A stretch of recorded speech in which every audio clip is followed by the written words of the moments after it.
Tonight we want to talk to you about the immeasurably more of God. We're worshiping just now and we're singing to a God who is able to do immeasurably more.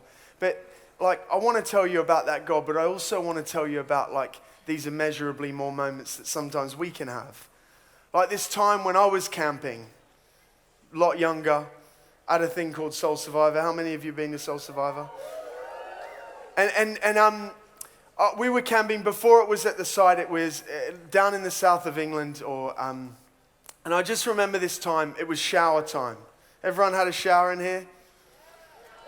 There's 3 people that have had a shower. That's a worry. But you've got to be strategic when you're at a camp like this, because there's the morning showers, and then there's the evening showers. But there's also people who like to go in the middle of the day. Is anyone like that?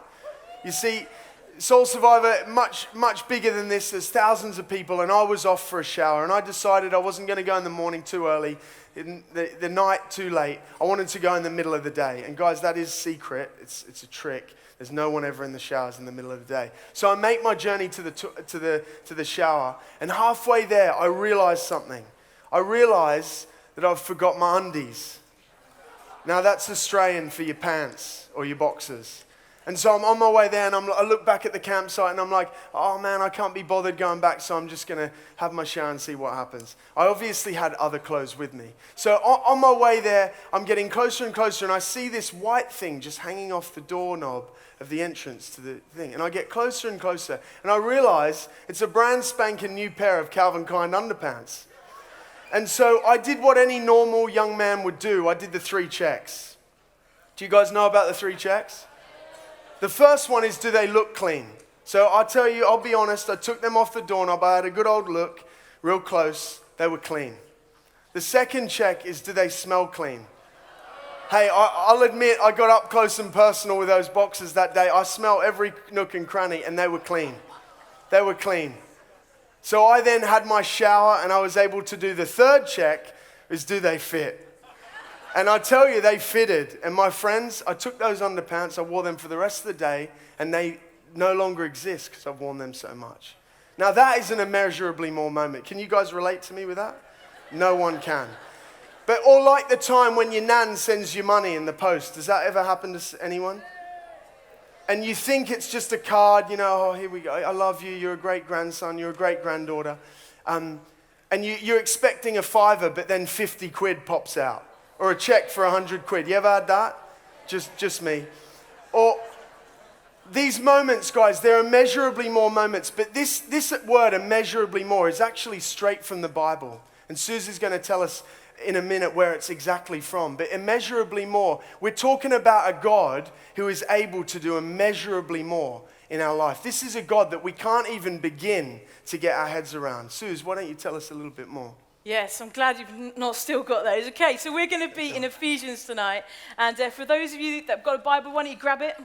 And if you haven't got a Bible, then if you're here and you don't own one, ask your youth leader. They would love to buy you one, okay? From Amazon or wherever else, any other great retailer. But anyway, we're in Ephesians. And if you don't know anything about it, it's a little book in the New Testament. And it's a letter that this guy Paul was writing to the church in Ephesus, to the early church. And it's an amazing letter. And right the first 3 chapters of it, and Paul is going on about who God is and who we are because of that. And it's incredible truth in there, guys. You should read it. And then we get halfway through it into this verse chapter 3. And we find this little verse that we're going to focus on tonight in Ephesians 3, verse 20.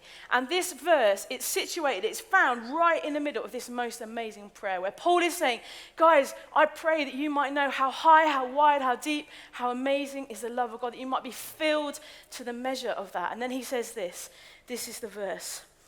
He says, it's going to come up. Now to him, he's talking about God, who is able to do immeasurably more than we can ask or imagine, according to his power, this God's power at work within us.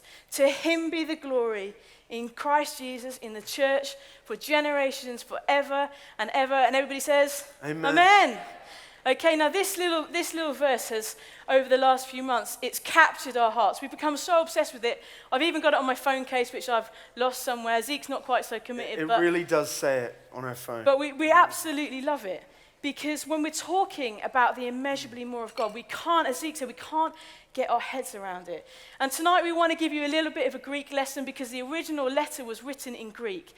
And Paul, when he's using these words, immeasurably more, he's really wanting to get the point across. So he's saying, so really simply, these words in the original Greek, they mean this. It's a new word, DTI 2019. It says super abundantly. Can we get super abundantly? Super abundantly. Because Paul, this bin is really hindering me. Because Paul is saying, he's double emphasizing the point. He could say that God is able to do, he's immeasurable, or he's more. But he's saying, no, God is immeasurably more. He could say that God is super, or he's abundant. But he's saying God is super abundant. And it wasn't like Paul in the moment just came up with it. This is Paul saying, this is God, this is who he is, and his character doesn't change. And when you think about it, God has always been super abundant. He's always been immeasurably more. Think about creation for a moment. You know, God was just so extravagant. He didn't just make one planet, he made loads of planets, the galaxies, the universe, whatever else is out there. And then think about all the things he created. You know, think about the animals he created. He was so extravagant, so immeasurably more, so super abundant that he didn't just create the boring animals. You know, like stick insects. You know, they're boring. Sorry. Or cats. Oh, man. You know, sorry. Not a fan. Because I'm really sorry. Guys, you're still my friend. I love cats, really. But he made these animals. Can I come up off the screen? Here we go, this one. Look at that. The next one. Next one. Next one. Oh that one, okay. What even is that? That one is apparently called a blobfish. Right, let's get it away. But God was just so immeasurably more in the things that he created. And then he created the animals, but then the pinnacle of his creation, he created us. Think about how amazing we are. Think about our capacity to love, our capacity to remember things. And then God's like, I'm just going to be so even more immeasurably more. I'm going to do super abundantly through people. So he takes Abraham and he says to this guy, Abraham, you can read about it at the beginning of the Bible. He's so old and he's just not going to have kids. And he says, hey, Abraham, I'm going to use you and make your descendants are going to be more than the stars. And it happens.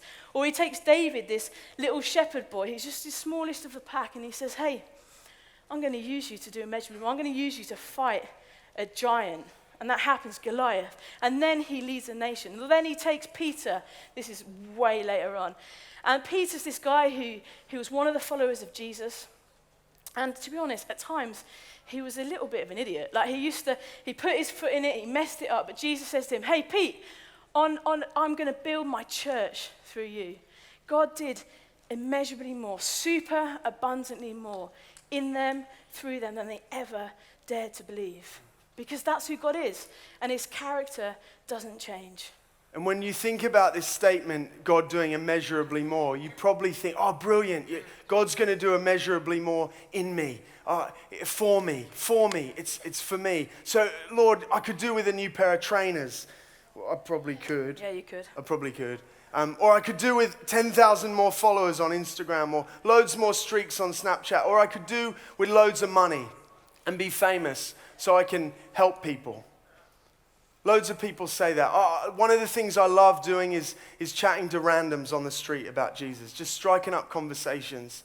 And sometimes myself on my own, or sometimes with my friends, we just start chatting with people. And one of the questions I ask people, hey, if God could do if God could do a miracle in your life, what would it be? Or hey, if a miracle were to happen in your life, what would it be? And I know that's a personal question, but so often people do come back with a personal response and say, well, it'd be great if I could just have some more money to go on holiday. Or I'd just love to not have to work so I could do whatever I want. Or I'd love it if I could just be famous and then I could help people more. And so many people come up with these responses, and it's easy for us to think about when we hear this verse that God could do immeasurably for me. But we actually forget what God has actually already done. And guys, we can't forget about what God has already done. And we heard about it this morning, but you know, I love the gospel. The gospel is a word, it means the good news. That's what Jesus came to bring on the earth. And the Bible says that while we were sinners, while we were in separation from God, while we were doing our own thing, Christ died for us. That means that he came. And the beautiful picture about Jesus is he came over 2,000 years ago, and he lived a perfect life. He lived a life, the Bible describes Jesus as also known as Emmanuel. Do you know what that word means? It means God with us. So Jesus comes to earth and he lives a life that only he could live, that only God could live. And he lives in perfect relationship with the Father. And he sets out a way to live for us so that we can live like that. But people rejected him over 2,000 years ago. And we've had Easter just now. We know that the story, that they beat him and they whipped him and they hung him on a cross. And do you know why he hung there? To take the sin of humanity, past, present, and future. That each nail in his hands and in his feet, they went for us. That was for him. And as he breathed his last breath, he said, "It is finished." Do you know why he said it is finished? Because he was defeating the power of sin over our lives in that moment. And as he died, he was put in a grave. And he was buried, but he wasn't buried for good. He was buried for 3 days. Because on the third day, he rose again. Isn't that good news? And when he rose again, he defeated the power of death. So he's defeated the power of sin, and he defeated the power of death. And he did it for us. Now, this is good news. This changes the game for us. And this is what he has done for us. This is what he's done for us. And you know, when we read this passage in the Bible, and guys, please go home and read through Ephesians. It's a fantastic book. It will encourage you how to live your Christian life out. But Paul is writing in chapters 1 to 3 about who you are, that you've got a hope now if you follow Jesus. You've become a new creation. He's talking about that you've been purposed. You've got a future that's guaranteed. You've become a child of God. You're sons and daughters. You're not orphans, you're sons and daughters. This is incredible. You're God's possession. You're forgiven. You're set free. It's just so good I could talk about it. But you know, I love talking about this because this is the reality for my life. It's what Jesus has done. You know, this is the amazing part about the immeasurably more of God. Suze, come on. So God, he's already done immeasurably more for us. But the words in these verses, they're powerful because God is saying, not only have I done immeasurably more for you, I'm also able to do immeasurably more in you and through you. And this is absolutely unbelievable. We want to talk for the next few moments about this. Immeasurably more in you and through you. And we believe that if God is going to do immeasurably more through us, that often the place he starts is in here. It's inside in our hearts. And you know what? All of us have areas of our lives, if we're honest, where we need the immeasurably more of God. You know, we look at our lives and we're not satisfied with where we are. We have insecurities and dreams that we wish would happen, areas where we feel trapped and we just long for freedom. But the thing is, the question is, who are we going to go to with that stuff? Where are we going to go? Are we going to go to our friends? Are we going to go to culture? Are we going to go to the internet? Or are we going to go to the God of the immeasurably more? And you know, I sometimes think, I wonder why we're sometimes a little bit slow to go towards God. Sometimes I'm like, I long for change in my life. I'm like, where am I going to go to find it? And I go to all these other places. The place I need to go first is to God. And sometimes the reason we don't go to God is because actually, guys, we don't know what he's like. We don't understand who God is or what he's like. Now, this is a little bit old school, but has anybody here, have you ever seen that film, Oliver Twist? Yeah? Okay, who's seen it, just so I can see? Okay, loads of you have seen it. I knew you'd seen it. So Zeke and I, we know we're really old. We grew up in the 90s, and Oliver Twist was like the most amazing film. I was once in it, in a play. I was the narrator, and I had curlers in my hair, and I wore a tabard, and that's all another story. It was awesome. I just don't know how I didn't end up as an actress. But anyway, we wanted to show you a little clip from Oliver Twist, so here we go.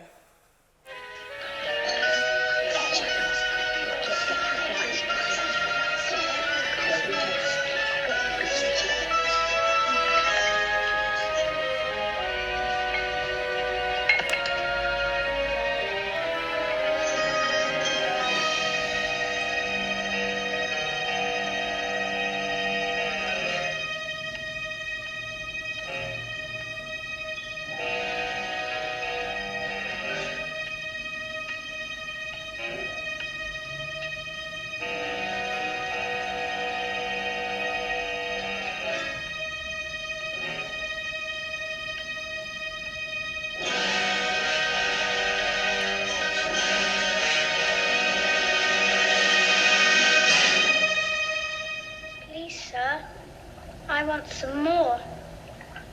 What? Please, sir. I want some more. More?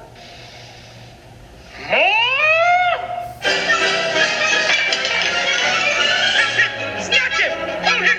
Score him! Pounce him! Rouse him! Pick him up and bounce him!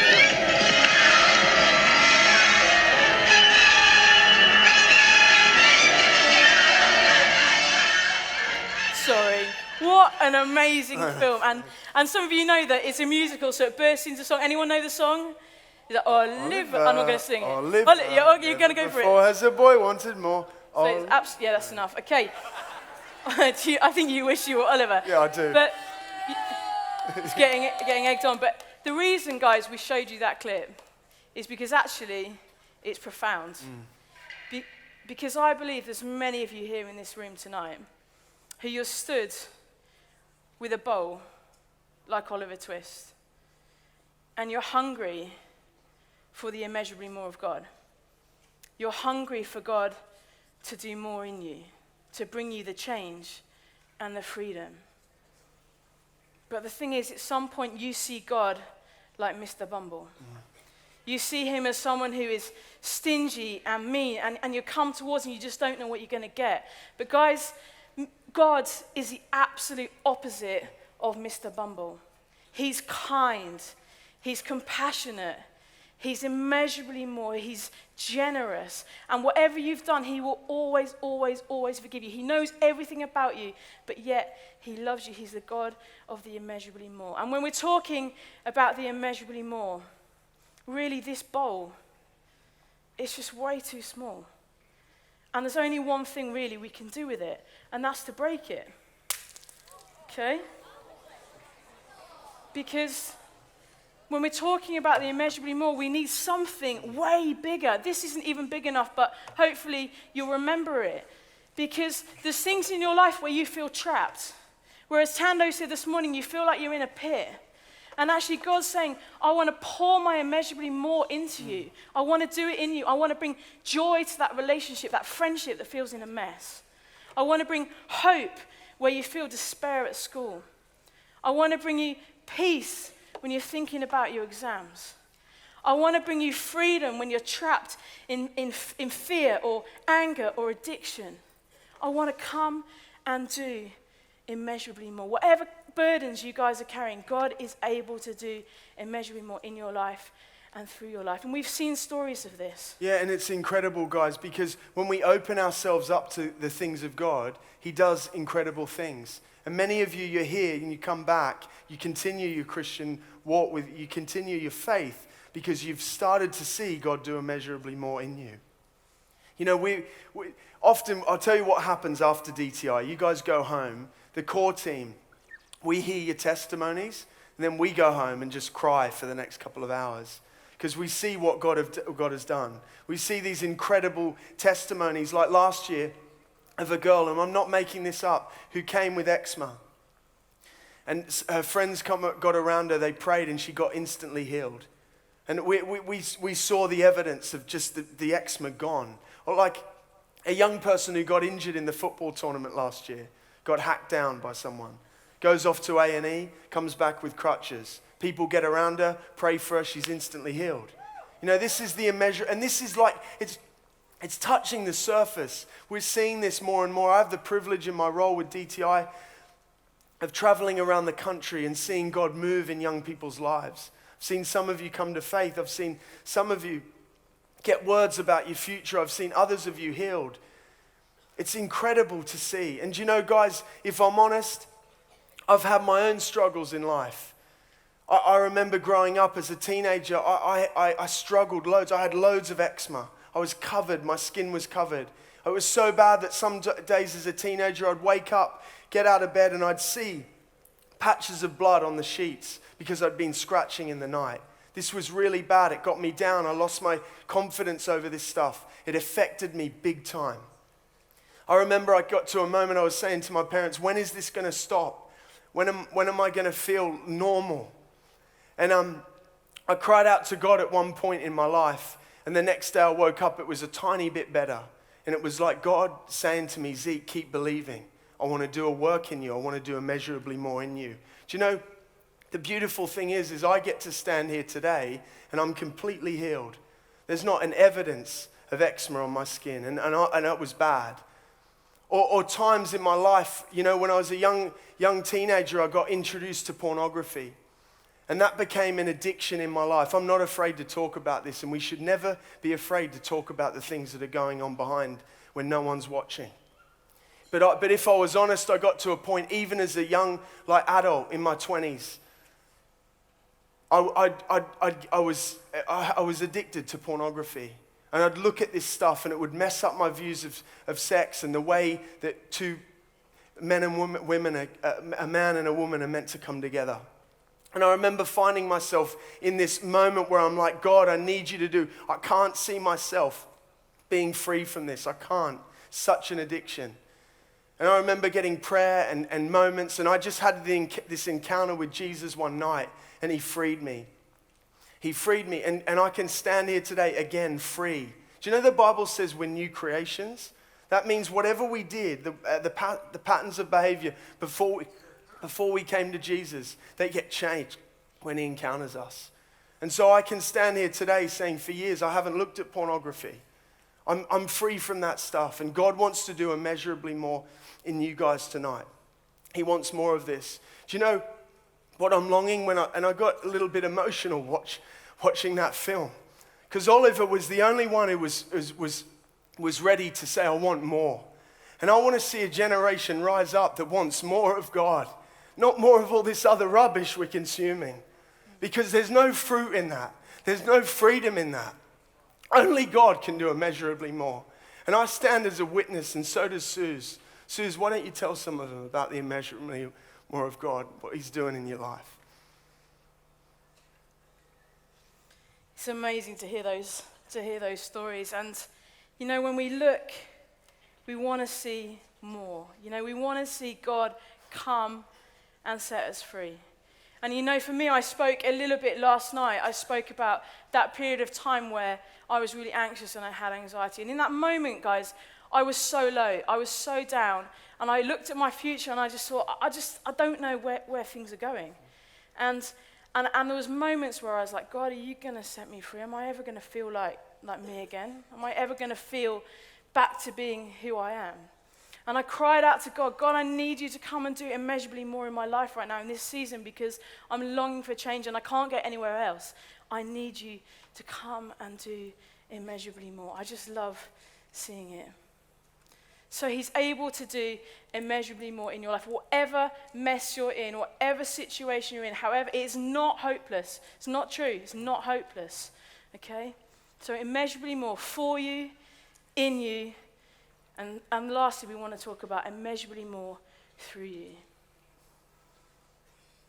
And I want to ask you the question, an honest question. Every single person in this room, do you believe that God is able to do immeasurably more through your life? Through your life. I'm not talking about your friend, I'm talking to you. Do you believe that God is able to do immeasurably more through your life? Because I believe tonight that there's hundreds of us, hundreds of you in this room, who somewhere deep down you don't believe that. You feel on some level disqualified. You feel like, yeah, God would use my mate, but he never used me. And the reason I know this is because I've walked with a number of you over the last 10 years, and because, guys, I've spent way too much of my own life comparing myself to others. You know, looking around and thinking, that person over there, God will use them, they're way more gifted than I am. Or God will use that person, they've got way more experience. Or God will use this person, they just don't seem to struggle with the things I struggle with. God wouldn't want to use me in that way. That's comparison. Others of you will struggle with other things. But guys, tonight, if you're here in this room, whether you're a young person or a leader, and you don't believe that God is able to do immeasurably more through your life, That is a lie of the enemy. Yeah. It's not true. And tonight is an opportunity to take hold of the truth with both hands, because God is able to do immeasurably more through your life. Nobody is disqualified. No insecurities disqualify you. As Zach said, nothing, your age does not disqualify you in the kingdom of God. Nothing disqualifies you. And it's about taking hold of the truth every day. I'm not perfect. It's not like I never compare myself to others. I sometimes do it, but it's taking hold of the truth. And what happens as we take hold of the truth is that God's voice gets louder and the enemy's voice gets quieter. Let's have God's voice, the loudest voice in our ears, because it's his voice that's truth. It's his voice that brings life. You know, think about it for a moment. Think back to Joseph. You know, it wasn't like he had it all sorted. He made terrible decisions at times. But God takes one obedient dreamer, and what happens? His life gets changed. His family's life gets changed. And a generation actually gets saved. Mm-hmm. Without those guys, all of Egypt would have died of starvation. So guys, God used Joseph, and he wants to use you. So we believe that it's time to dream. It's time for you guys to start to dream the impossible, to dream for what God might want to do through your life, in your situation, your school, your college, your workplace, whatever it is, if you're growing up clearly. Because what dreams has God placed in your heart for your generation? We heard earlier of Zach. His dream is that young people would come to know Jesus. People would come to know Jesus on the streets as he worships through busking. Tomorrow morning, we're going to hear from Ellie, who is an Open Doors representative and ambassador for them. Her dream is that the persecuted church would find freedom. We heard last year of Imi, who her dream was that her mates would come to know Jesus, so they invited her along. This young lady came along to DTI last year. Her life is totally changed. There is nothing that God cannot do through you. He's the God of miracles. He's the God of the impossible. And I don't know if you know this, but the biggest moments of revival, and when I talk about revival, I'm talking thousands of people coming to know Jesus, have often happened because young people, they've had a dream. They had a dream to see this nation changed, and they were willing to get down on their knees and pray. Pray that this land would be changed, that culture would be changed, that lives would come to know the truth and the hope that's found in Jesus. He's able to do immeasurably more through you, with your mates, with your family, in your school. And we also believe he's able to do immeasurably more through us as a DTI family. And who here knows we're moving to the summer from 2020? Yeah? Are you guys excited about it? Let's hope so. We are too, because you know what it means? It means it's not going to be freezing anymore. Yes. And it means that this afternoon when the hail was getting on your head and it was like causing you to bruise, that's not going to happen. It's going to be glorious sunshine, hopefully, every single year. It also means this. It means no more exams. Come on. That's great. Freedom.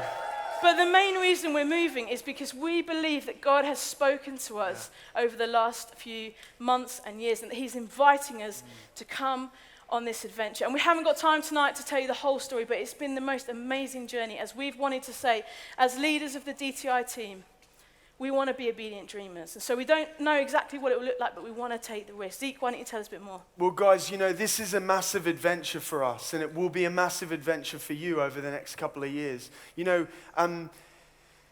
in order for DTI to grow, we knew that it needed to move to a bigger location, and we'd need thousands more volunteers and lots more money to help this grow. But you know, really, we come to a point where we're reading this passage and thinking, this is what we need. We need an immeasurably more moment from an immeasurably more God.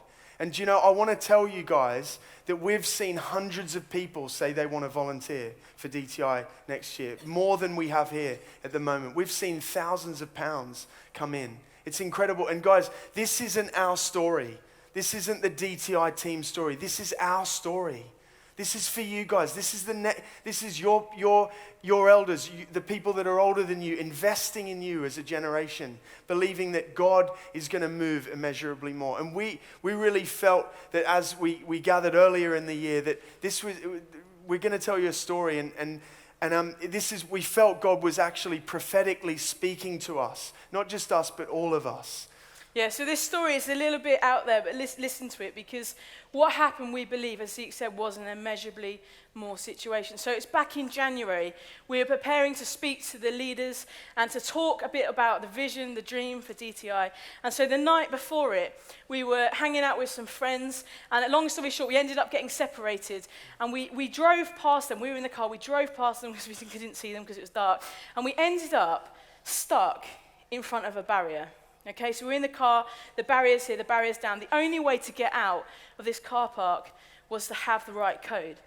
And so I was like, oh, for goodness sake, it's so frustrating. Now we're going to be late for the meeting. Zeke, just call Paul, that's the person we just drove past, ask him to go into this hotel, get the codes, and then we'll be able to get out. But in the meantime, I thought, I've just not got time for this, So I started to wind down the window, or, press the zzz, so the window goes down.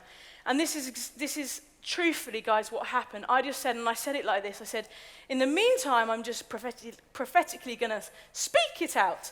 So I went 5, 7, 4, 1. What happens?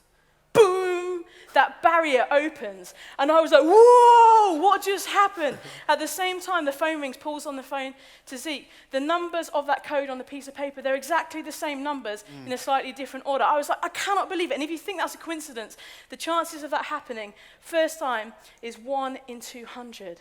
And in that moment, I was like, oh my goodness, it just felt like God was stirring something in my heart. I felt like God was speaking, and I felt like it was for DTI.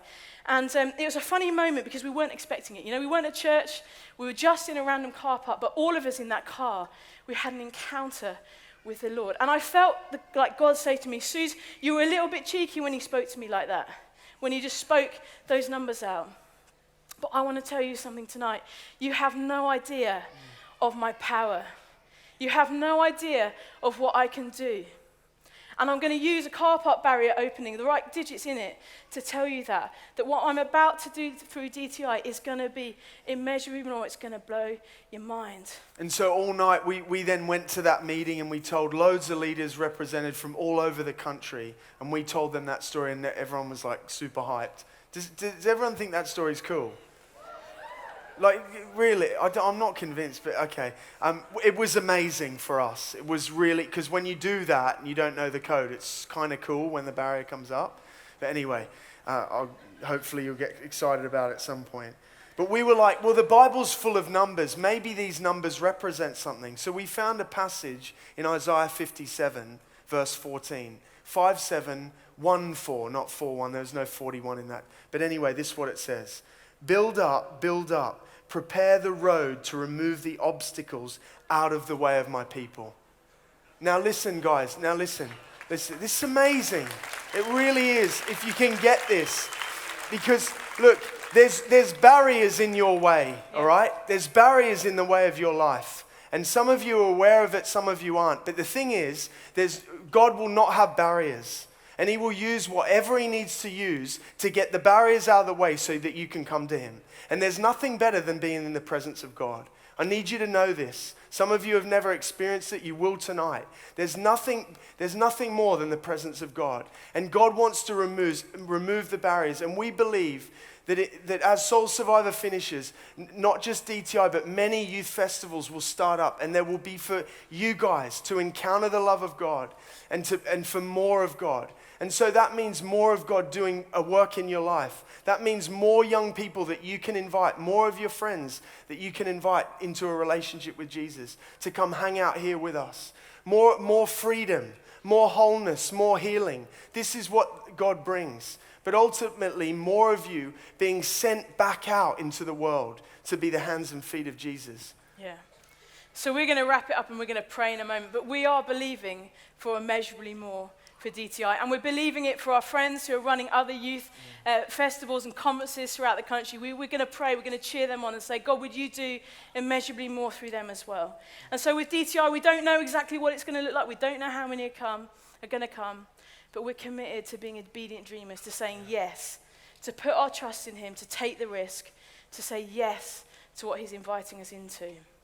And so the invitation is there for all of you to come on this journey, to be part of the DTI story. We believe that the immeasurably more of God is for you, it's in you, and through you. And we close by saying this. That verse in Ephesians 3:20, it says this.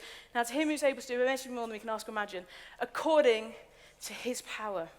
It's his power at work within us. It's his power at work within us.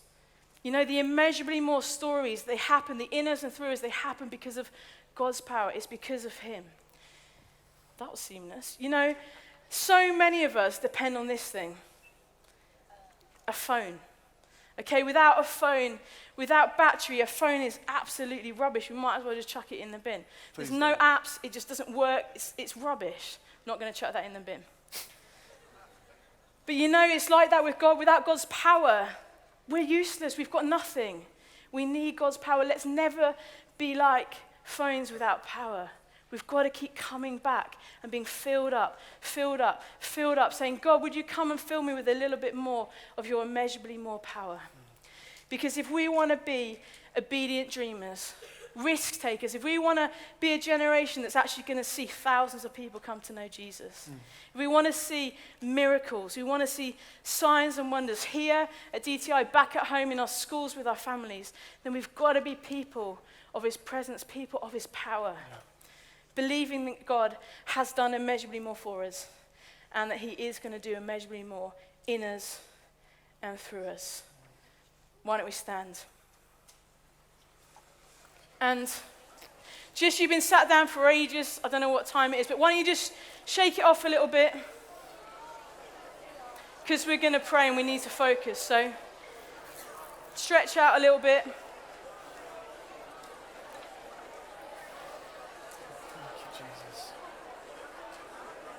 Okay, that's enough stretching out. Okay, so we're going to do this in the way we always do this. We're going to be chilled out. If you want to, I'd love to invite you to close your eyes just so you can focus. And if you want to, you might want to put your hands out and say, God, I am longing for you to come and fill me tonight. I need immeasurably more in my life, and I want you to do immeasurably more through my life. God, would you come and fill me with your power?